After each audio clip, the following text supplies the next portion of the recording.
Hello दोस्तों, कहानियों की दुनिया में आप सभी का स्वागत है। आज हम सुनेंगे मुंशी प्रेमचंद जी द्वारा लिखित एक हिंदी उपन्यास निर्मला का भाग 4। आगे बढ़ने से पहले अब तक की कहानी को संक्षेप में जानते हैं। अब तक हमने जाना कि निर्मला की शादी की तैयारियों के बीच उसके पिता का देहांत हो जाता है और लड़के वाले शादी के लिए मना कर देते हैं। दहेज के लिए पैसे न होने के कारण निर्मला की शादी एक अधेड़ उम्र के आदमी तोताराम से कर दी जाती है, जिसके पहले शादी से 3 बेटे हैं। निर्मला उस घर में इन तीनों बच्चों के प्रति माँ का फर्ज निभाने की कोशिश कर रही है, लेकिन अपने पति से दूर ही रहती है। तोताराम उसके पास आने के लिए हर एक तरह से उसे खुश रखने की कोशिश करता रहता है। आइए अब आगे की कहानी को जानते हैं। उस दिन से निर्मला का रंग ढंग बदलने लगा। उसने अपने को कर्तव्य पर मिटा देने का निश्चय कर दिया। अब तक नैराश्य के संताप में उसने कर्तव्य पर ध्यान ही न दिया था।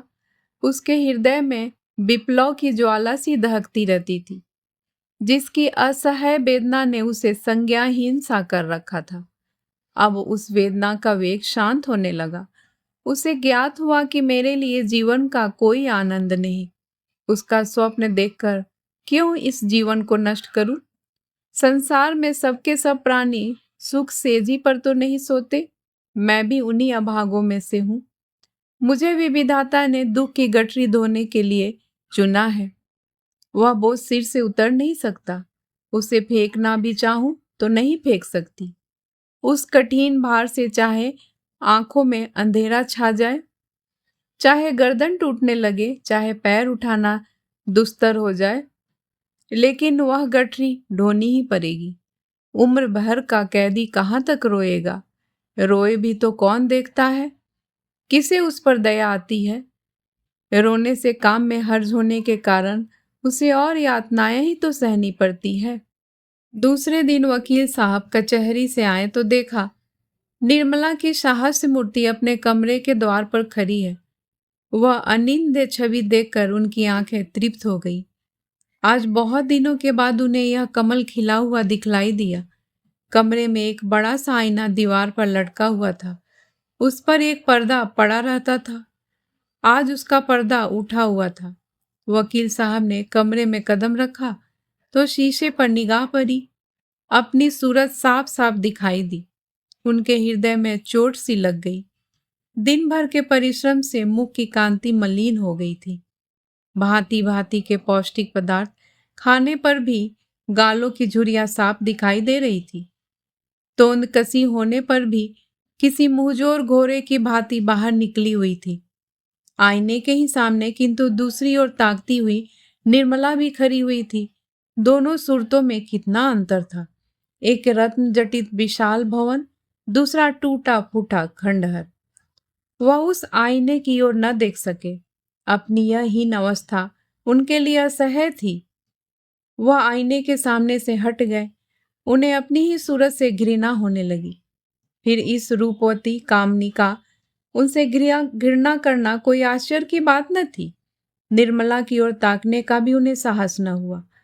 उसकी यह अनुपम छवि उनके हृदय का शूल बन गई। निर्मला ने कहा, आज इतनी देर कहाँ लगाई? दिन भर राह देखते देखते आंखें फूट जाती है। तोताराम ने खिड़की की ओर ताकते हुए जवाब दिया, मुकदमे के मारे दम मारने की छुट्टी नहीं मिलती। अभी एक मुकदमा और था, लेकिन मैं सिर दर्द का बहाना करके भाग खड़ा हुआ। निर्मला, तो क्यों इतने मुकदमे लेते हो? काम उतना ही करना चाहिए जितना आराम से हो सके। प्राण देकर थोड़े ही काम किया जाता है। मत लिया करो बहुत मुकदमे। मुझे रुपए का लालच नहीं। तुम आराम से रहोगे तो रुपए बहुत मिलेंगे। तोताराम, भाई आती हुई लक्ष्मी भी तो नहीं ठुकराई जाती।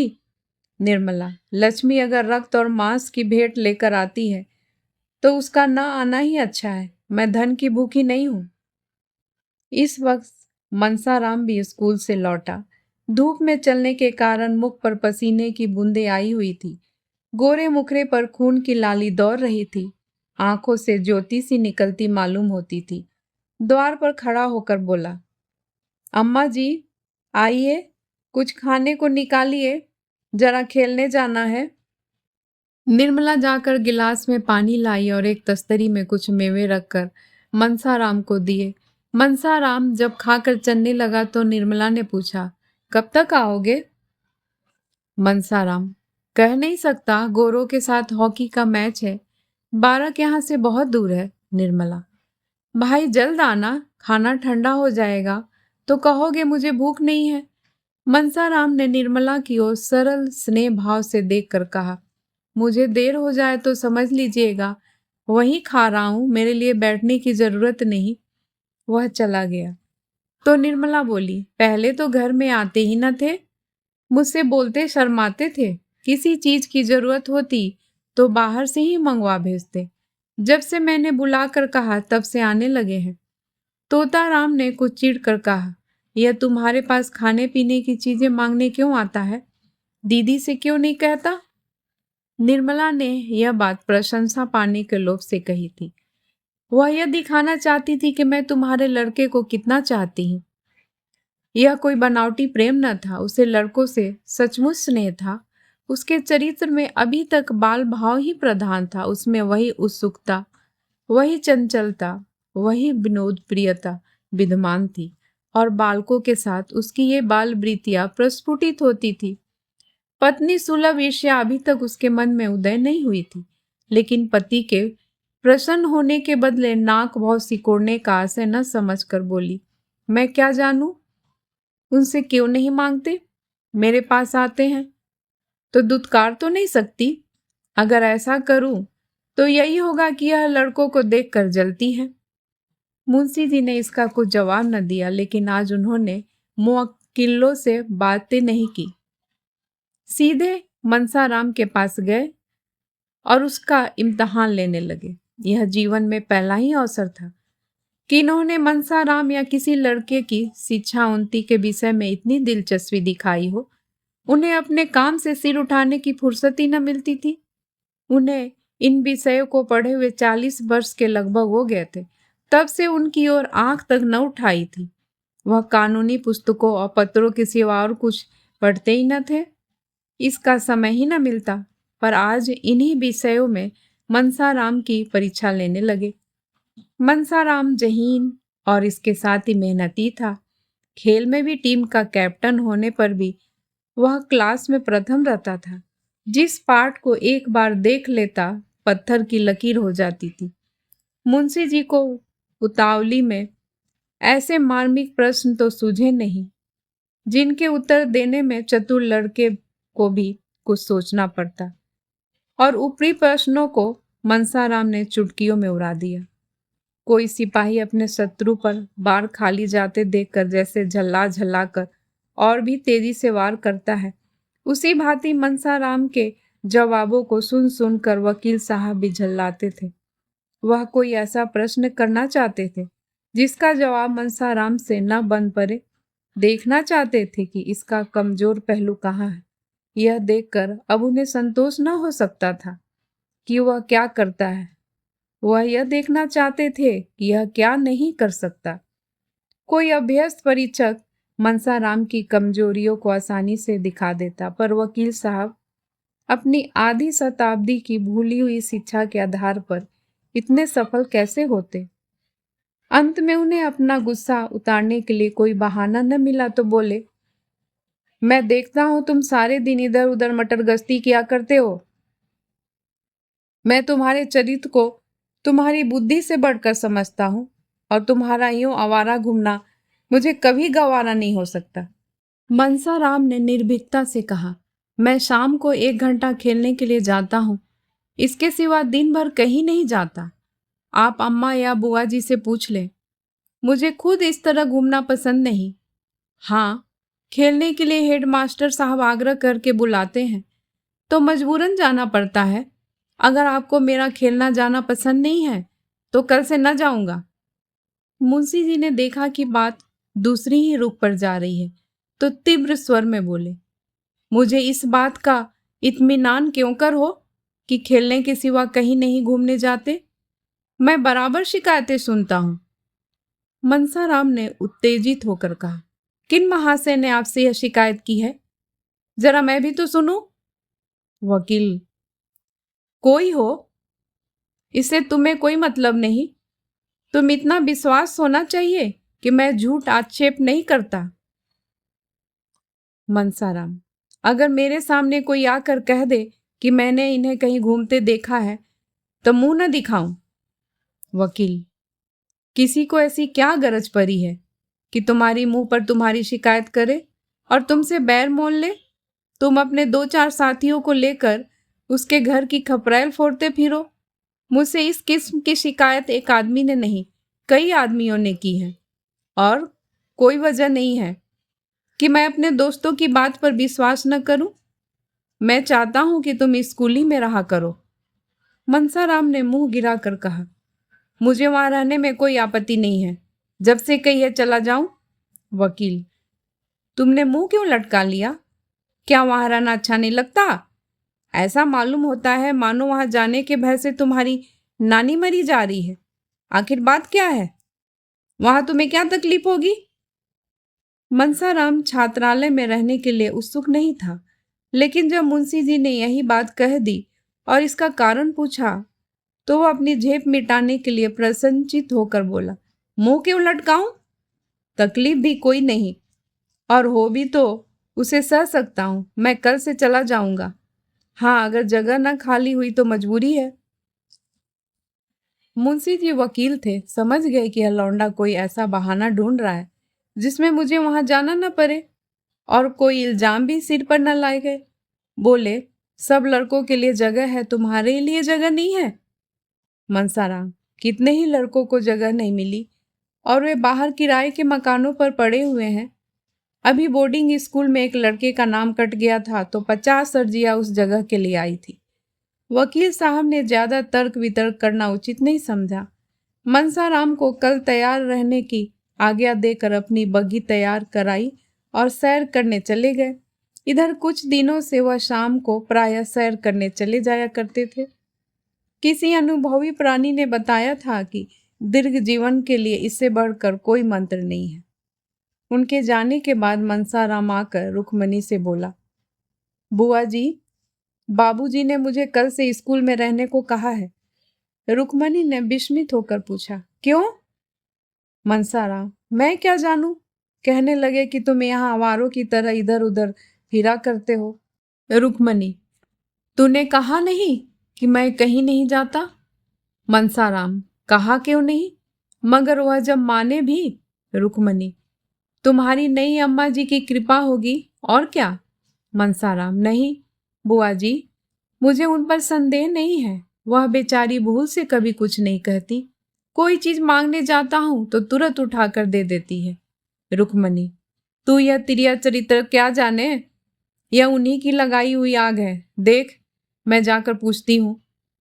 रुक्मणी झल्लाई हुई निर्मला के पास जा पहुंची।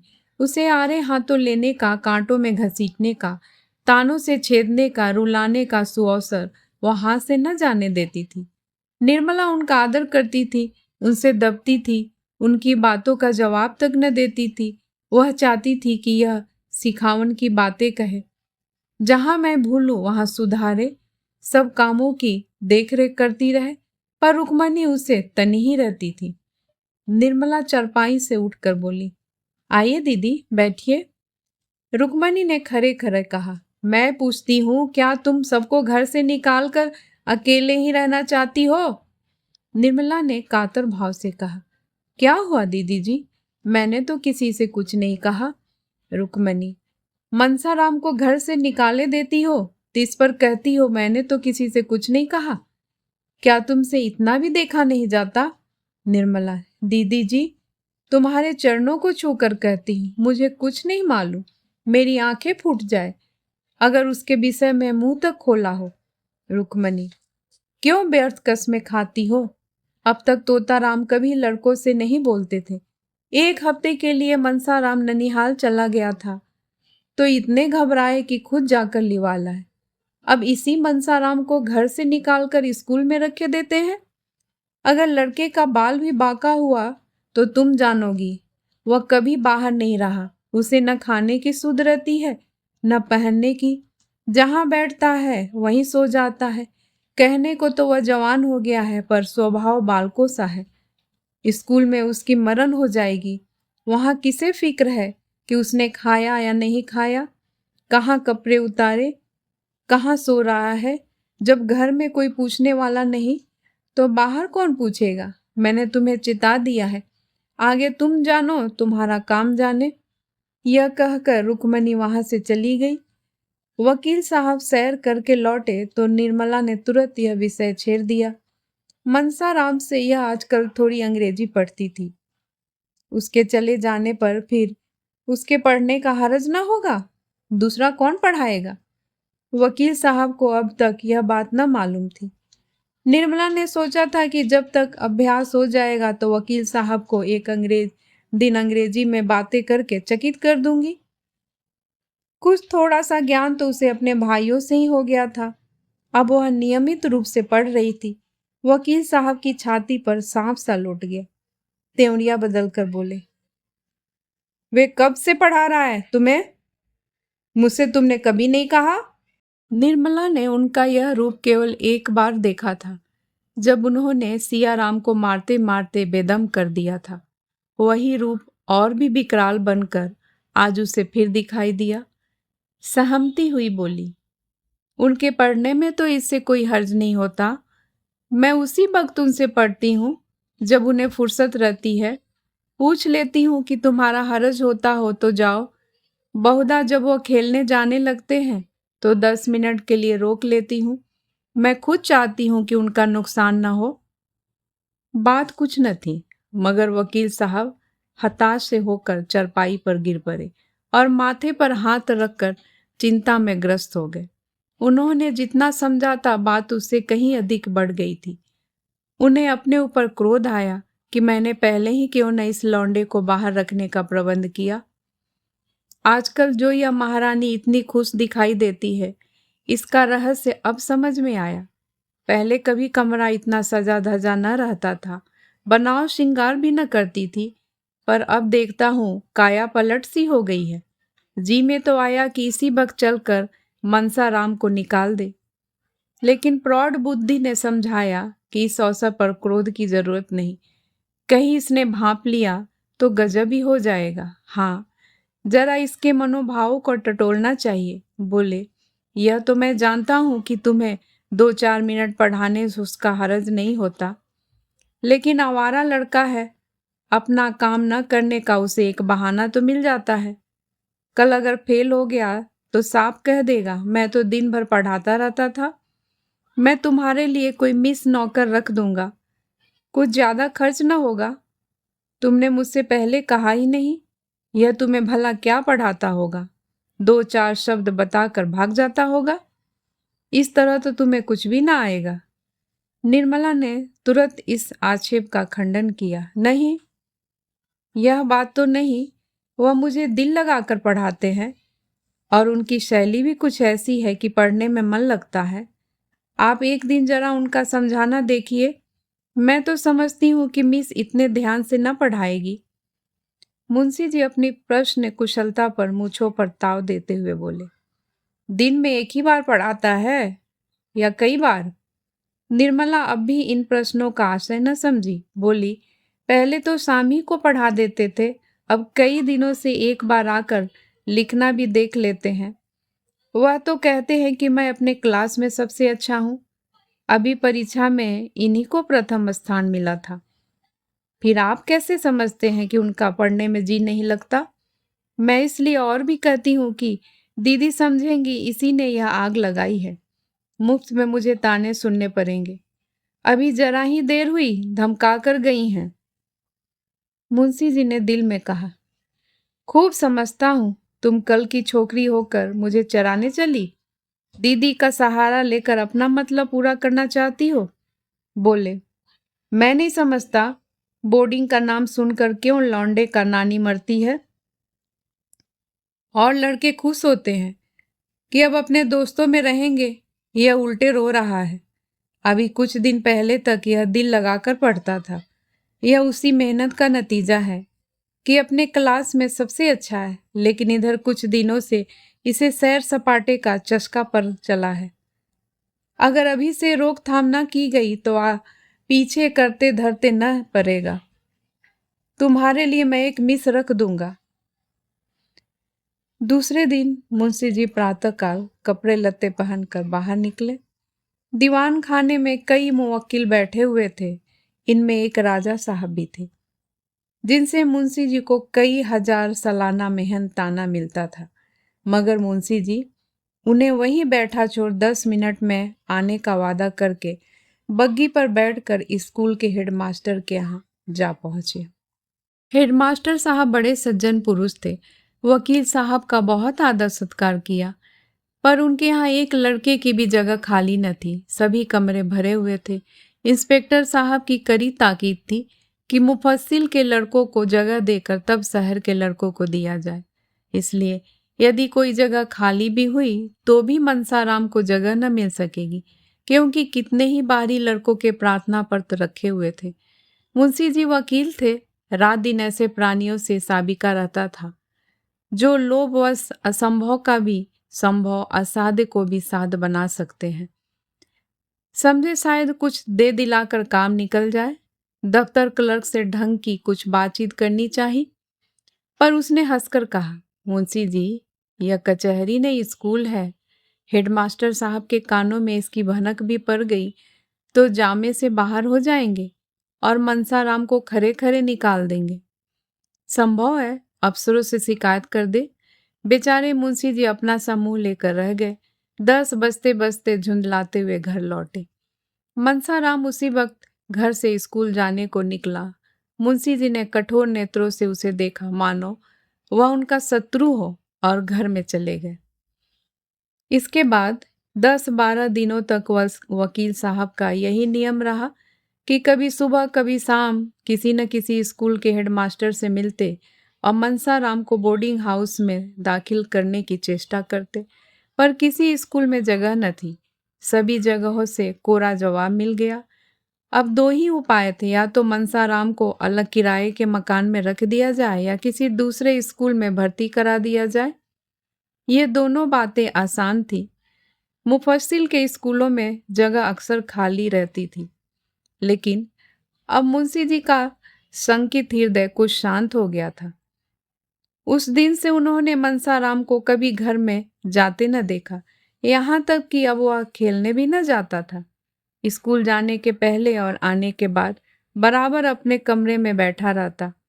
गर्मी के दिन थे, खुले हुए मैदान भी देह से पसीने की धार निकलती थी, लेकिन मनसाराम अपने कमरे से बाहर न निकलता। उसका आत्माभिमान आवारापन के आक्षेप से मुक्त होने के लिए विकल हो रहा था। वह अपने आचरण से इस कलंक को मिटा देना चाहता था। एक दिन मुंशी जी बैठे भोजन कर रहे थे कि मनसाराम भी नहाकर खाने आया। मुंशी जी ने इधर उसे महीनों से नंगे बदन न देखा था। आज उस पर निगाह पड़ी तो होश उड़ गए। हड्डियों का ढांचा सामने खड़ा था। मुख पर अब भी ब्रह्मचर्य का तेज था, पर देह घुल कर कांटा हो गया था। पूछा, आजकल तुम्हारी तबीयत अच्छी नहीं है क्या? इतने दुर्बल क्यों हो गए हो? मनसाराम ने धोती ओढ़ कर कहा, तबीयत तो बिल्कुल अच्छी है। मुंशी जी, फिर इतने दुर्बल क्यों हो? मनसाराम, दुर्बल तो नहीं हूं, मैं इससे ज्यादा मोटा कब था? मुंशी जी, वाह, आधी दे भी नहीं रही और कहते हैं मैं दुर्बल नहीं हूं। क्यों दीदी, यह ऐसा ही था?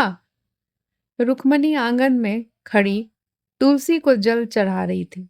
बोली, दुबला क्यों होगा? अब तो बहुत अच्छी तरह लालन पालन हो रहा है। मैं गंवारिन थी, लड़कों को खिलाना पिलाना नहीं जानती थी। खोमचा खिला खिला कर इनकी आदत बिगाड़ देती थी। अब तो एक पढ़ी लिखी, गृहस्थी के कामों में चतुर और पान की तरफ फेर रही है ना। दुबला हो उसका दुश्मन। मुंशी जी, दीदी, तुम बड़ा अन्याय करती हो। तुमसे किसने कहा था कि लड़कों को बिगाड़ रही हो? जो काम दूसरे के किए ना हो सके वह तुम्हें खुद करना चाहिए। यह नहीं कि घर से कोई नाता न रखो। जो अभी खुद लड़की है वह लड़कों की देखरेख क्या करेगी? यह तुम्हारा काम है। रुक्मणी, जब तक अपना समझती थी करती थी, जब तुमने गैर समझ लिया तो मुझे क्या परी है कि मैं तुम्हारे गले से चिपटू? पूछो, कै दिन से दूध नहीं पिया? जाके कमरे में देखा, नाश्ते के लिए जो मिठाई भेजी गई थी वह परी सर रही है। मालकिन समझती है मैंने तो खाने का सामान रख दिया, कोई ना खाए तो क्या मैं मुंह में डाल दूं? तो भैया, इस तरह से वे लड़के पलते हैं जिन्होंने कभी लाड़ प्यार का सुख नहीं देखा। तुम्हारे लड़के बराबर पान की तरह फेरे जाते रहे हैं, अब अनाथों की तरह रहकर सुखी नहीं रह सकते। मैं तो बात साफ कहती हूँ, बुरा मानकर ही कोई क्या कर लेगा। उस पर सुनती हूँ कि लड़के को स्कूल में रखने का प्रबंध कर रहे हो। बेचारे को घर में आने तक की मनाही है, मेरे पास आते भी डरता है। और फिर मेरे पास रखा ही क्या रहता है जो जाकर खिलाऊंगी? इतने में मनसाराम 2 फुलके खाकर उठ खड़ा हुआ। मुंशी जी ने पूछा, क्या 2 ही फुलके? अभी बैठे 1 मिनट से ज्यादा नहीं हुआ, तुमने खाया क्या? 2 ही फुलके तो लिए थे। मनसाराम ने सकुचाते हुए कहा, दाल और तरकारी भी तो थी, ज्यादा खा जाता हूं तो गला जलने लगता है, खट्टी डकारें आने लगती है। मुंशी जी भोजन करके उठे तो बहुत चिंतित थे। अगर यूं ही दुबला होता गया तो उसे कोई भयंकर रोग पकड़ लेगा। उन्हें रुक्मणी पर इस समय बहुत क्रोध आ रहा था। उन्हें यही जलन है कि मैं घर की मालकिन नहीं हूं, यह नहीं समझती कि मुझे घर की मालकिन बनने का क्या अधिकार है। जिसे रुपए का हिसाब तक नहीं आता वह घर की स्वामिनी कैसे हो सकती है? बनी तो थी साल भर तक मालकिन, 1 पाई की बचत न होती थी। इस आमदनी में रूपकला 2-250 रुपए बचा लेती थी। इनके राज में वही आमदनी खर्च को भी पूरी न पड़ती थी। कोई बात नहीं, लार प्यार ने इन लड़कों को चौपट कर दिया। इतने बड़े बड़े लड़कों को इसकी क्या जरूरत कि जब कोई खिलाए तो खाए? इन्हें तो खुद अपनी फिक्र करनी चाहिए। मुंशी जी दिन भर उसी उधेड़ बुन में पड़े रहते। 2-4 मित्रों से भी जिक्र किया। लोगों ने कहा, उसके खेल कूद में बाधा न डालिए, अभी से उसे कैद न कीजिए। खुली हवा में चरित्र के भ्रष्ट होने की उससे कम संभावना है। जितना बंद कमरे में कुसंगत से जरूर बचाइए, मगर यह नहीं कि उसे घर से निकलने ही न दीजिए। युवावस्था में एकांतवास चरित्र के लिए बहुत ही हानिकारक है। मुंशी जी को अब अपनी गलती मालूम हुई। घर लौटकर मनसाराम के पास गए। वह अभी स्कूल से आया था और बिना कपड़े उतारे एक किताब सामने खोलकर सामने खिड़की की ओर ताक रहा था। उसकी दृष्टि एक भिखारिन पर लगी हुई थी जो अपने बालक को गोद में लिए भिक्षा मांग रही थी। बालक माता की गोद में बैठा ऐसा प्रसन्न था मानो वह किसी राज सिंहासन पर बैठा हो। मनसाराम उस बालक को देखकर रो पड़ा। यह बालक क्या मुझसे अधिक सुखी नहीं है? इस अनंत विश्व में ऐसी कौन सी वस्तु है जिसे वह इस गोद के बदले पाकर प्रसन्न हो?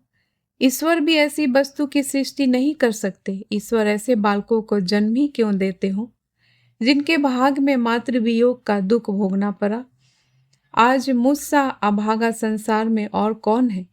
किसी मेरे खाने पीने की मरने जीने की सुध है? अगर मैं आज मर भी जाऊं तो किसके दिल को चोट लगेगी? पिता को अब मुझे रुलाने में मजा आता है। वह मेरी सूरत भी नहीं देखना चाहते। मुझे घर से निकाल देने की तैयारियां हो रही है। आह माता, तुम्हारा लाडला बेटा आज आवारा कहाँ जा रहा है? वही पिताजी जिनके हाथ में तुमने हम तीनों भाइयों के हाथ पकड़ाए थे, आज मुझे आवारा और बदमाश कह रहे हैं। मैं इस योग भी नहीं कि इस घर में रह सकूं। यह सोचते सोचते मनसाराम अपार वेदना से फूट फूट कर रोने लगा। उसी समय तोताराम कमरे में आकर खड़े हो गए। मनसाराम ने चटपट आंसू पोंछ डाले और सिर झुकाकर खड़ा हो गया। मुंशी जी ने शायद यह पहली बार उसके कमरे में कदम रखा था। मनसाराम का दिल धर धर करने लगा कि देखे आज क्या आफत आती है।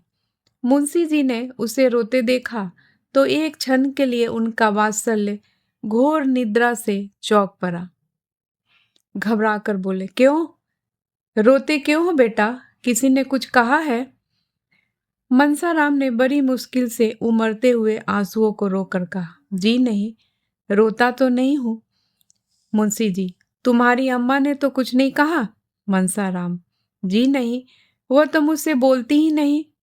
मुंशी जी, क्या करूं बेटा, शादी तो इसलिए की थी कि बच्चों को मां मिल जाए, लेकिन वह आशा पूरी नहीं हुई, तो क्या बिल्कुल नहीं बोलती?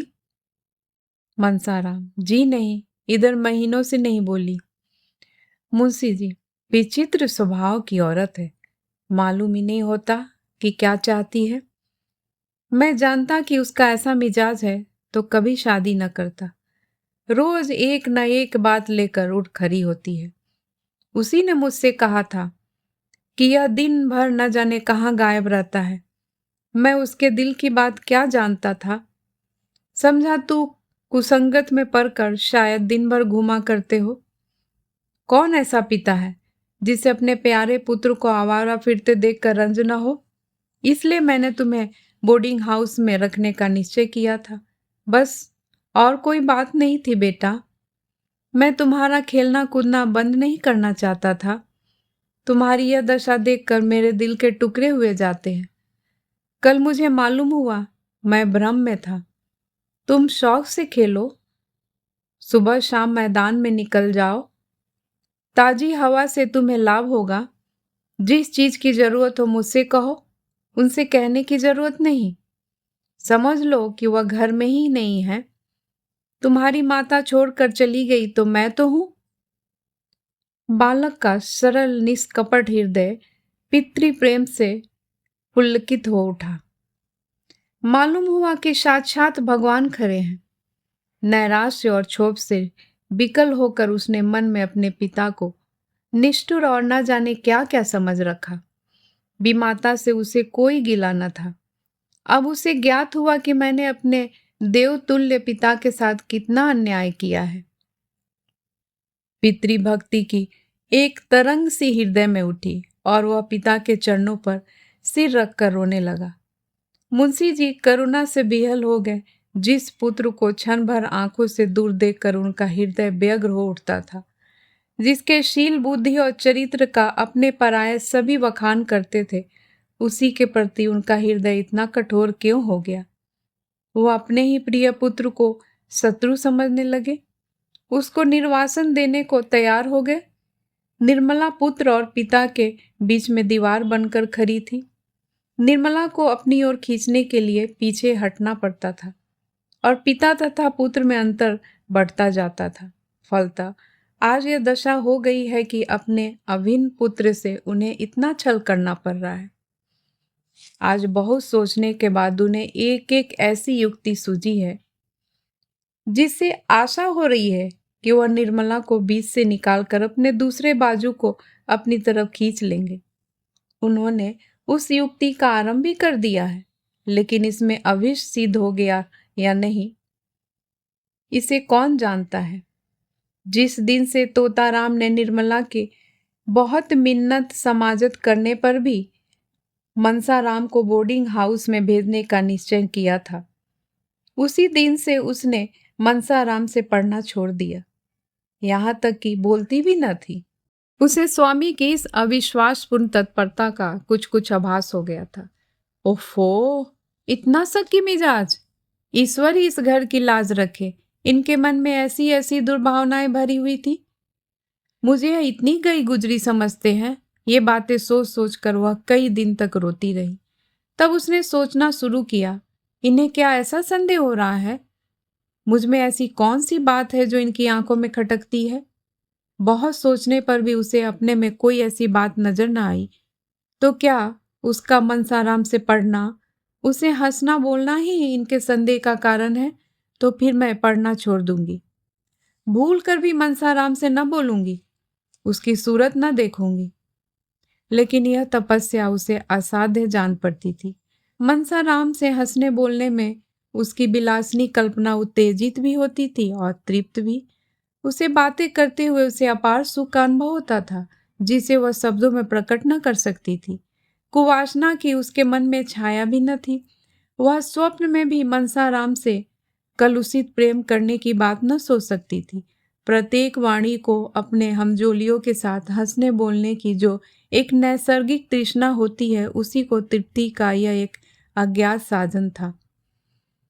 अब वह अतृप्त तृष्णा निर्मला के हृदय में दीपक की भांति जलने लगी। रह रहकर उसका मन किसी अज्ञात वेदना से विकल हो जाता। खोई हुई किसी अज्ञात वस्तु की खोज में इधर उधर घूमती फिरती, जहां बैठती वहीं बैठी रह जाती। किसी काम में जी न लगता था। हाँ, जब मुंशी जी आ जाते, वह अपनी सारी तृष्णाओं को नैराश्य में डुबाकर उनसे मुस्कुराकर इधर उधर की बातें करने लगती। कल जब मुंशी जी भोजन करके कचहरी चले गए, तो रुक्मणी ने निर्मला को खूब तानों से छेदा। जानती तो थी कि यहाँ बच्चों का पालन पोषण करना पड़ेगा, तो क्यों घर वालों से नहीं कह दिया कि वहाँ मेरा विवाह न करो? वहां जाती जहां पुरुष के सिवाय और कोई न होता। वही यह बनाव श्रृंगार और छवि देखकर खुश होता, अपने भाग को सराहता। यह बूढ़ा आदमी तुम्हारे रंग रूप हाव भाव पर क्या लट्टू होगा? इसने इन्हीं बालकों की सेवा करने के लिए तुमसे विवाह किया है, भोग विलास के लिए नहीं। वह बड़ी देर तक घाव पर नमक छिड़कती रही, पर निर्मला ने चू तक न किया। वह अपनी सफाई तो पेश करना चाहती थी, पर न कर सकी। अगर कहे कि मैं वही कर रही हूं तो मेरे स्वामी की इच्छा है, तो घर का भंडा फूटता। अगर वह अपनी भूल स्वीकार करके उसका सुधार करती है, तो भय है कि उसका न जाने क्या परिणाम हो। वह यूं बड़ी स्पष्टवादिनी थी। सत्य कहने में उसे संकोच या भय न होता था, लेकिन इस नाजुक मौके पर उसे चुप्पी साधनी पड़ी। इसके सिवा दूसरा उपाय न था।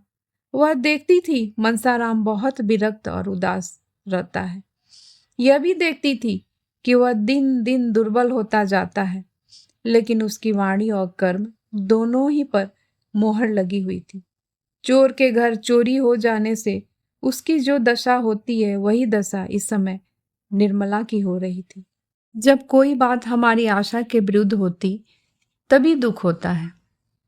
मनसाराम को निर्मला से कभी इस बात की आशा न थी कि वे उसकी शिकायत करेगी, इसलिए उसे घोर वेदना हो रही थी। वह क्यों मेरी शिकायत करती है? क्या चाहती है? यही ना कि वह मेरे पति की कमाई खाता है, इसके पढ़ाने लिखाने में रुपए खर्च होते हैं, कपड़ा पहनता है। उनकी यही इच्छा होगी कि वह घर में न रहे। मेरे न रहने से उनके रुपए बच जाएंगे। वह मुझसे बहुत प्रसन्नचित्त रहती है। कभी मैंने उनके मुंह से कटु शब्द नहीं सुने। क्या यह सब कौशल है? हो सकता है चिड़िया को जाल में फांसने के पहले शिकारी दाने बिखेरता है। आह, मैं नहीं जानता था कि दाने के नीचे जाल है। यह मातृ स्नेह केवल मेरे निर्वासन की भूमिका है। अच्छा, मेरा यहाँ रहना क्यों बुरा लगता है? जो उनका पति है, क्या वह मेरा पिता नहीं है? क्या पिता पुत्र का संबंध स्त्री पुरुष के संबंध से कुछ कम घनिष्ठ है? अगर मुझे उनके संपूर्ण आधिपत्य से ईर्ष्या नहीं होती, वह जो चाहे करे, मैं मुंह नहीं खोल सकता, तो वह मुझे एक अंगुल भर जमीन भी देना नहीं चाहती। आप पक्के महल में रहकर क्यों मुझे वृक्ष की छाया में बैठा नहीं देख सकती? हाँ, वह समझती होगी कि वह बड़ा होकर मेरे पति की संपत्ति का स्वामी हो जाएगा, इसलिए अभी से निकाल देना अच्छा है। उनको कैसे विश्वास दिलाऊं कि मेरी ओर से यह शंका न करे? उन्हें क्यों कर बताऊं कि मनसाराम विष खाकर प्राण दे देगा, इसके पहले कि उनका अहित करे? उसे चाहे कितनी ही कठिनाइयां सहनी पड़े, वह उनके हृदय का शूल न बनेगा। यूं तो पिताजी ने मुझे जन्म दिया है और अब भी मुझ पर उनका स्नेह कम नहीं है, लेकिन क्या मैं इतना भी नहीं जानता कि जिस दिन पिताजी ने उनसे विवाह किया, उसी दिन उन्होंने हमें अपने हृदय से बाहर निकाल दिया। अब हम अनाथों की भांति यहाँ पड़े रह सकते हैं। इस घर पर हमारा कोई अधिकार नहीं है। कदाचित पूर्व संस्कारों के कारण यहाँ अनाथों से हमारी दशा कुछ अच्छी है, पर है अनाथ ही। हम उसी दिन अनाथ हुए जिस दिन अम्मा जी परलोक सिधारी। जो कुछ कसर रह गई थी वह इस विवाह ने पूरी कर दी। मैं तो खुद पहले इनसे विशेष संबंध न रखता था। अगर उन्हीं दिनों पिताजी से मेरी शिकायत की होती तो शायद मुझे इतना दुख न होता। मैं तो उसे आघात के लिए तैयार बैठा था। संसार में क्या मैं मजदूरी भी नहीं कर सकता? लेकिन बुरे वक्त में इन्होंने चोट की। हिंसक पशु भी आदमी को गाफिल पाकर ही चोट करते हैं। इसलिए मेरी आवभगत होती थी। खाना खाने के लिए उठने में जरा भी देर हो जाती थी तो बुलावे पर बुलावे आते थे। जलपान के लिए प्रातः हलवा बनाया जाता था। बार बार पूछा जाता था, रुपए की जरूरत तो नहीं है? इसलिए वह 100 रुपए की घड़ी मंगवाई गई थी। मगर क्या इन्हें क्या दूसरी शिकायत न सूझी जो मुझे आवारा कहा? आखिर उन्होंने मेरी क्या आवारगी देखी? यह कह सकती थी कि इसका मन पढ़ने लिखने में नहीं लगता, एक न एक चीज के लिए नित्य रुपए मांगता रहता है। यही एक बात उन्हें क्यों सूझी? शायद इसलिए कि यही सबसे कठोर आघात है जो हम मुझ पर कर सकती हैं। पहली बार इन्होंने मुझ पर अग्निवार चला दिया जिससे कहीं शरण नहीं। इसलिए न कि वह पिता की नजरों में गिर जाए। मुझे बोर्डिंग हाउस में रखने का तो एक बहाना था। उद्देश्य यह था कि इसे दूध की मक्खी की तरह निकाल दिया जाए। 2-4 महीने के बाद खर्च वर्च देना बंद कर दिया जाए, फिर चाहे मरे या जिए। अगर मैं जानता कि यह प्रेरणा इनकी ओर से हुई है तो कहीं जगह न रहने पर भी जगह निकाल लेता। नौकरों की कोठरियों में तो जगह मिल जाती, बरामदे में पड़े रहने के लिए बहुत जगह मिल जाती। खैर, अब सवेरा है। जब स्नेह नहीं रहा तो केवल पेट भरने के लिए यहाँ पड़े रहना बेहयाई है। यह अब मेरा घर नहीं है। इसी घर में पैदा हुआ हूँ, यहीं खेला हूँ, पर यह अब मेरा घर नहीं है। पिताजी भी मेरे पिता नहीं है। मैं उनका पुत्र हूँ, पर वह मेरे पिता नहीं है। संसार के सारे नाते स्नेह के नाते हैं। जहाँ स्नेह नहीं वहाँ कुछ नहीं। हाय अम्मा जी, तुम कहाँ हो? यह सोचकर मनसाराम रोने लगा। ज्यों ज्यों मातृ स्नेह की पूर्व स्मृतियां जागृत होती थी, उसके आंसू उमड़ आते थे। वह कई बार अम्मा अम्मा पुकार उठा, मानो वह खड़ी सुन रही है। मातृहीनता के दुख का आज उसे पहली बार अनुभव हुआ। वह आत्माभिमानी था, साहसी था, पर अब तक सुख की गोद में लालन पालन होने के कारण वह इस समय अपने आप को निराधार समझ रहा था। रात के 10 बज गए थे। मुंशी जी आज कहीं दावत खाने के लिए गए थे। 2 बार महरी मनसाराम को भोजन करने के लिए बुलाने आ चुकी थी। मनसाराम ने पिछली बार उसे झुंझला कर कह दिया था, मुझे भूख नहीं है, कुछ न खाऊंगा। बार बार आकर सिर पर सवार हो जाती है। इसलिए जब निर्मला ने उसे फिर उसी काम के लिए भेजना चाहा तो वह न गई। बोली, बहू जी वह मेरे बुलाने से ना आवेंगे। निर्मला, आएंगे क्यों नहीं, जाकर कह दे खाना ठंडा हुआ जाता है, 2-4 कौर खा ले। मैरी, मैं यह सब कह के हार गई, नहीं आते। निर्मला, तूने यह कहा था कि वह बैठी हुई है। मैरी, नहीं बहू जी, यह तो नहीं कहा, झूठ क्यों बोलूं। निर्मला, अच्छा तो जाकर यह कह देना वह बैठी तुम्हारी राह देख रही है, तुम न खाओगे तो वह रसोई उठाकर सो रहेगी। मेरी भूंगी, सुन, अब की और चली जा, ना आवे तो गोद में उठा लाना। भूंगी नाक भौं सिकोड़ने लगी, पर एक ही क्षण में जाकर आकर बोली, अरे बहू जी, वह तो रो रहे हैं, किसी ने कुछ कहा है क्या? निर्मला इस तरह चौंक कर उठी और 2-3 पग आगे चली मानो किसी माता ने अपने बेटे के कुएं में गिर पड़ने की खबर पाई हो। फिर वह ठिठक गई और भूंगी से बोली, रो रहे हैं? तूने पूछा नहीं क्यों रो रहे हैं? भूंगी, नहीं बहू जी, यह तो मैंने नहीं पूछा, झूठ क्यों बोलूं। वह रो रहे हैं, इस निस्तब्ध रात्रि में अकेले बैठे हुए रो रहे हैं। माता की याद आई होगी। कैसे जाकर उन्हें समझाऊं? हाय, कैसे समझाऊं? यहाँ तो चीखते नाक कटती है। ईश्वर, तुम साक्षी हो, अगर मैंने उन्हें भूल से भी कुछ कहा हो तो वह मेरे आगे आए। मैं क्या करूं? वह दिल में समझते होंगे कि इसी ने पिताजी से मेरी शिकायत की होगी। कैसे विश्वास दिलाऊं कि मैंने कभी तुम्हारे विरुद्ध एक शब्द भी मुंह से नहीं निकाला।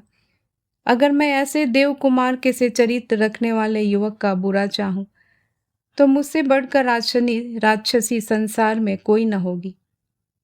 निर्मला देखती थी कि मनसाराम का श्वास दिन व दिन गिरता जा रहा है।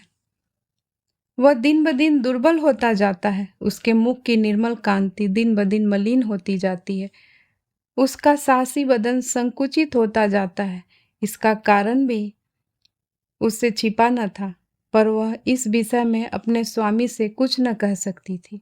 यह सब देखकर उसका हृदय विदीर्ण होता रहता था, पर उसकी जबान न खुल सकती थी। वह कभी कभी मन में झुंझलाती कि मनसाराम क्यों जरा जरा सी बात पर इतना क्षोभ करता है। क्या इनके आवारा कहने से वह आवारा हो गया? मेरी और बात है, एक जरा सा शक मेरा सर्वनाश कर सकता है, पर उसे ऐसी बातों की इतनी क्या परवाह। उसके जी में प्रबल इच्छा हुई कि चलकर उन्हें चुप कराऊं और लाकर खाना खिला दूं। बेचारे रात भर भूखे पड़े रहेंगे। हाय, मैं इस उपद्रव की जड़ हूं। मेरे आने से पहले इस घर में शांति का राज्य था। पिता बालकों पर जान देता था, बालक पिता को प्यार करते थे। मेरे आते ही सारी बाधाएं आ खड़ी हुई। इनका अंत क्या होगा भगवान ही जाने। भगवान मुझे मौत भी नहीं देते। बेचारा अकेले भूखों पड़ा है। उस वक्त भी मुंह जूठा करके उठ गया था, और उसका आहार ही कितना है। जितना वह खाता है उतना तो 1-2 साल के बच्चे खा जाते हैं। निर्मला चली, पति की इच्छा के विरुद्ध चली। जो नाते में उसका पुत्र होता था, उसी को मनाने जाते उसका हृदय कांप रहा था। उसने पहले रुक्मणी के कमरे की ओर देखा, पर वह भोजन करके बेखबर सो रही थी। फिर बाहर कमरे की ओर गई, वहां सन्नाटा था। मुंशी अभी ना आए थे। यह सब देखभाल कर वह मनसाराम के कमरे के सामने जा पहुंची। कमरा खुला हुआ था। मनसाराम एक पुस्तक सामने रखे मेज पर सिर झुकाए बैठा हुआ था, मानो शोक और चिंता की सजीव मूर्ति हो। निर्मला ने पुकारना चाहा, पर उसके कंठ से आवाज न निकली। सहसा मनसाराम ने सिर उठाकर द्वार की ओर देखा। निर्मला को देखकर अंधेरे में पहचान न सका। चौंक कर बोला, कौन? निर्मला ने कांपते हुए स्वर में कहा, मैं तो हूं। भोजन करने क्यों नहीं चल रहे हो? कितनी रात हो गई? मनसाराम ने मुंह फेर कर कहा, मुझे भूख नहीं है। निर्मला, यह तो मैं 3 बार भूंगी से सुन चुकी हूं। मनसाराम, तो चौथी बार मेरे मुंह से सुन लीजिए। निर्मला, शाम को भी तो कुछ नहीं खाया था, भूख क्यों नहीं लगी? मनसाराम ने व्यंग की हंसी हंसकर कहा, बहुत भूख लगेगी तो आएगा कहाँ से?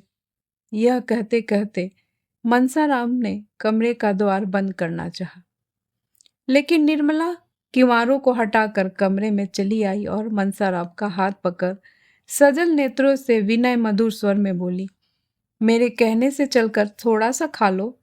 तुम ना खाओगे तो मैं भी जाकर सो रहूंगी। 2 ही कौर खा लो। क्या मुझे रात भर भूखों मारना चाहते हो? मनसाराम सोच में पड़ गया। अभी भोजन नहीं किया, मेरे ही इंतजार में बैठी रही। यह स्नेह वात्सल्य और विनय की देवी है या ईर्ष्या और अमंगल की मायावनी मूर्ति? उसे अपनी माता का स्मरण हो आया।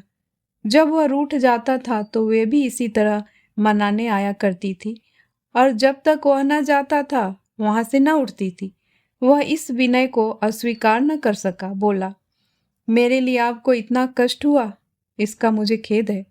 मैं जानता कि आप मेरे इंतजार में भूखी बैठी हैं, तो तभी खा आया होता। निर्मला ने तिरस्कार भाव से कहा, यह तुम कैसे समझ सकते थे कि तुम भूखे रहोगे और मैं खाकर सो जाऊंगी? क्या विमाता का नाता होने से ही मैं ऐसी स्वार्थनी हो जाऊंगी? सहसा मर्दाने कमरे में मुंशी जी के खांसने की आवाज आई। ऐसा मालूम हुआ कि वह मनसाराम के कमरे की ओर आ रहे हैं। निर्मला के चेहरे का रंग उड़ गया।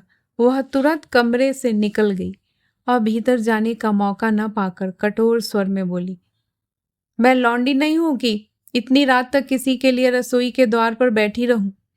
जिसे न खाना वह पहले ही कह दिया करे। मुंशी जी ने निर्मला को वहां खड़े देखा। यह अनर्थ, यह यहाँ क्या करने आई है? बोले, यहाँ क्या कर रही हो?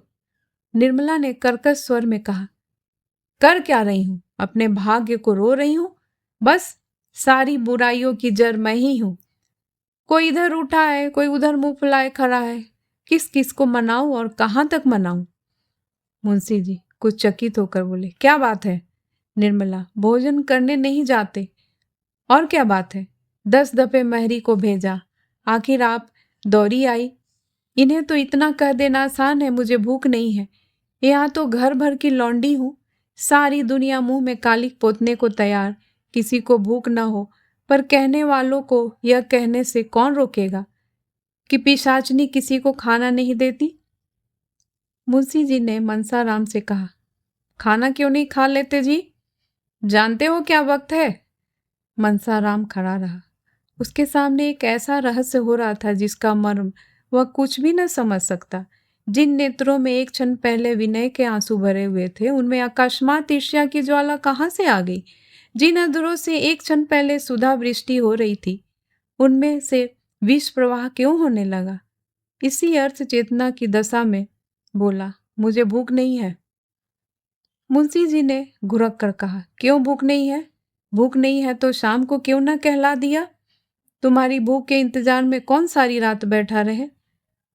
तुमसे पहले तो तुम में यह आदत न थी। रूठना कब से सीख लिया? जाकर खा लो। मनसाराम, जी नहीं, मुझे जरा भी भूख नहीं है। तोताराम ने दांत पीस कर कहा, अच्छी बात है, जब भूख लगे तब खाना। यह कहते हुए अंदर चले गए। निर्मला भी उनके पीछे ही चली गई। मुंशी जी तो लेटने चले गए।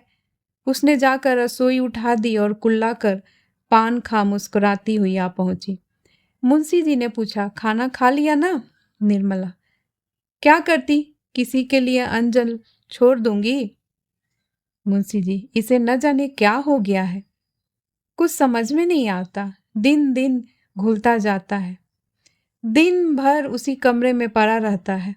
निर्मला कुछ न बोली। वह चिंता के अपार सागर में डुबकियां खा रही थी।